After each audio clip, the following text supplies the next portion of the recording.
لیکن ان میں کے اکثر نہیں جانتے۔ اور ان لوگوں کی نماز خانہ کعبہ کے پاس سیٹیاں اور تالیاں بجانے کے سوا کچھ نہ تھی۔ تو تم جو کفر کرتے تھے اب اس کے بدلے عذاب کا مزہ چکھو۔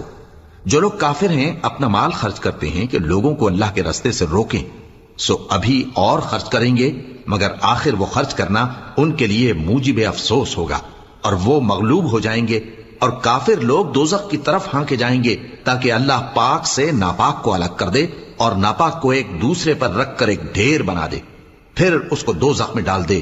یہی لوگ خسارہ پانے والے ہیں۔ اے پیغمبر، کفار سے کہہ دو کہ اگر وہ اپنے افعال سے باز آ جائیں تو جو ہو چکا وہ انہیں معاف کر دیا جائے گا، اور اگر پھر وہی حرکات کرنے لگیں گے تو اگلے لوگوں کا جو طریقہ جاری ہو چکا ہے وہی ان کے حق میں بھی بڑھتا جائے گا، اور ان لوگوں سے لڑتے رہو یہاں تک کہ فتنہ یعنی کفر کا فساد باقی نہ رہے اور دین سب اللہ ہی کا ہو جائے۔